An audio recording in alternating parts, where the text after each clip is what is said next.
బులెటిన్లో బ్రేకింగ్ చూస్తున్నాం. ప్రస్తుతం కేటీఆర్ ఈ కార్ రేసు కేసు వ్యవహారంలో ఏసీబీ విచారణలో ఉన్నారు. ప్రస్తుతం కేటీఆర్కు సుప్రీంకోర్టులో చుక్కెదురైంది. క్వాష్ పిటిషన్ రేపు విచారణకు స్వీకరించేందుకు సుప్రీంకోర్టు నిరాకరించింది. ఈ నెల 15న సుప్రీంకోర్టులో క్వాష్ పిటిషన్పై విచారణ జరగనుంది.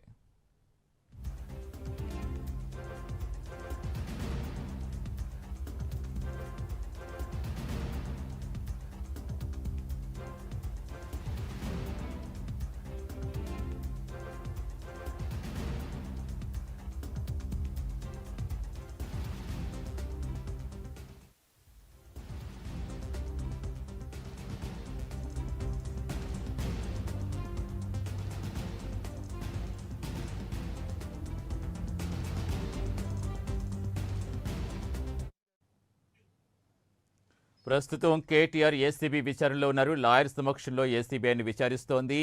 ఈ కార్ రేసు కేసు వ్యవహారానికి సంబంధించి అలాగే ప్రస్తుతం కేటీఆర్కి అక్కడ సుప్రీంకోర్టులో చుక్కెదురైంది. క్వాష్ పిటిషన్ రేపు విచారణకు స్వీకరించేందుకు సుప్రీంకోర్టు నిరాకరించింది. నెల 15న విచారిస్తానంటుంది సుప్రీంకోర్టు. పూర్తి సమాచారం ఇచ్చేందుకు మా కరెస్పాండెంట్ కుమార్ జనసన్. కుమార్, ఇంకా సుప్రీంకోర్టు ఏం చెప్పింది? Thank you Satish. ఏదైతే ఫార్ములా ఈ కార్ రేసుకి సంబంధించి హైకోర్టు తీర్పును సవాల్ చేస్తూ కూడా కేటీఆర్ సుప్రీం కోర్టును అయితే ఆశ్రయించారు. ఈ నేపథ్యంలోనే సుప్రీం కోర్టులో కూడా క్వాష్ పిటిషన్ అయితే దాఖలు చేశారు. తనపై నమోదైన కేసును కొట్టివేయాలంటూ కూడా హైకోర్టు ఇచ్చిన తీర్పు సవాల్ చేస్తూ కూడా సుప్రీం కోర్టును అయితే ఆశ్రయించడం జరిగింది. ఈ నేపథ్యంలోనే ఈ క్వాష్ పిటిషన్ పై విచారణ రేపు జరిపించాలంటూ కూడా ఇటు న్యాయవాదులు కోరిన నేపథ్యంలోని దానికి సంబంధించి సుప్రీం కోర్టు దాన్ని తోసిపుచ్చింది. ఈ నెల 15వ తారీఖునే విచారిస్తామంటూ కూడా ఇటు సుప్రీంకోర్టు చెప్పిన నేపథ్యంలోని ప్రస్తుతం సుప్రీంకోర్టులో కూడా కేటీఆర్ కు చుక్కెదిరిందనే చెప్పొచ్చు. ఇప్పటికే ఏసీబీ కార్యాలయంలో కూడా కేటీఆర్ అయితే ఇప్పటికే ఏదైతే అధికారులు ప్రశ్నిస్తున్నారు. ముఖ్యంగా డిఎస్పీ మస్జిద్ ఖాన్ ఆధ్వర్యంలో ఈ విచారణ అయితే కొనసాగుతుంది. అలాగే మరొక జాయింట్ డైరెక్టర్ రితురాజ్ కూడా కేటీఆర్ విచారణ అయితే వీక్షిస్తున్నారు. అలాగే మరొక పక్క కేటీఆర్ న్యాయవాది ఈ విచారణ చూసేందుకు కూడా సపరేట్ గది కూడా ఏర్పాటు చేశారు. ముఖ్యంగా ఫార్ములా ఈ కార్ రేస్ ని సంబంధించి పూర్తిగా ప్రశ్నల వర్షం అయితే కురిపిస్తున్నారు.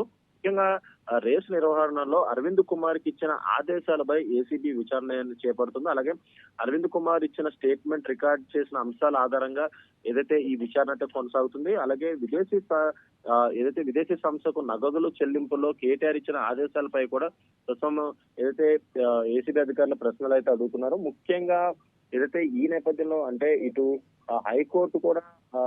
హైకోర్టులో కూడా కేటీఆర్ కి క్వాష్ పిటిషన్ పై చుక్కెదురవడంతో కూడా ఇటు ఏసీబీ విచారణ జరుగుతున్న నేపథ్యంలో రేపొద్దున సుప్రీంకోర్టులో ఈ విచారణ జరపాలంటూ కూడా న్యాయవాదులు కోరిన నేపథ్యంలో ప్రస్తుతం సుప్రీంకోర్టులో కూడా కేటీఆర్ కి చుక్కెదురైంది. ఎందుకంటే రేపు విచారణ చేపట్టాలంటూ కూడా అడిగిన నేపథ్యంలోని ఈ నెల 15వ తారీఖునే సుప్రీంకోర్టులో ఇది విచారణ జరుగుతుందంటూ కూడా సుప్రీంకోర్టు చెప్పడంతో కూడా ప్రస్తుతం కేటీఆర్ చుక్కెదురైందనే చెప్పొచ్చు. ఇప్పుడు ఏసీబీ విచారణలో కూడా కొన్ని ప్రశ్నల వర్షాలు అయితే కురిపిస్తున్నారు. ఈ నిధులు మళ్లింపులు కావచ్చు, లేదంటే దాంట్లో ఏదైనా అవినీతి జరిగిందా, లేదంటే గ్రీన్ పోస్ట్ సంస్థకు సంబంధించి కూడా ప్రశ్నలు అడిగే అవకాశం ఉంది. ఈ సుమారు 30 ప్రశ్నల వరకు కూడా ఏసీబీ అధికారులు రెడీ చేసుకున్నట్లు తెలుస్తుంది.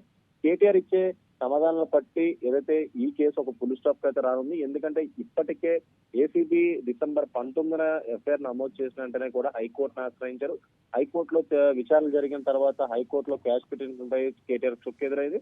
అలాగే మరొక పక్క సుప్రీంకోర్టును ఆశ్రయించారు. సుప్రీంకోర్టులో కూడా ఈ రోజు లేదా రేపు ఈ విచారణ చేపట్టాలంటూ కూడా న్యాయవాదులు అంటే అది కుదరదంటూ కూడా సుప్రీంకోర్టు కూడా తేల్చి చెప్పడంతో కూడా ప్రస్తుతం ఇటు ఫార్ములా ఈ కార్ రేస్ లో కేటీఆర్ అరెస్ట్ పై సర్వత్ర ఉత్కంఠ నెలకొంది. ఇటు ఏసీబీ అధికారులు అరెస్ట్ చేస్తారా లేదనేది అయితే మనం వేచి చూడాల్సింది. ఎందుకంటే విచారణ ఇంకా కొనసాగుతుంది కాబట్టి, ఇంకా ప్రశ్నలు అడుగుతున్నారు కాబట్టి, అలాగే ఇటు నిన్న ఏదైతే ఐఏఎస్ అధికారి అరవింద్ కుమార్ ఇచ్చిన ఆధారాలు బట్టి అదే స్టేట్మెంట్ బట్టి కేటీఆర్ కూడా ప్రస్తుతం ప్రశ్నిస్తున్నారు కాబట్టి ఆయన ఇచ్చే దాన్ని బట్టి ఆయన ఇచ్చే ఆన్సర్ల బట్టి ఈ కేసు ఎటు మలుతుందనేది మనం అయితే వేచి చూడాల్సింది సతీష్.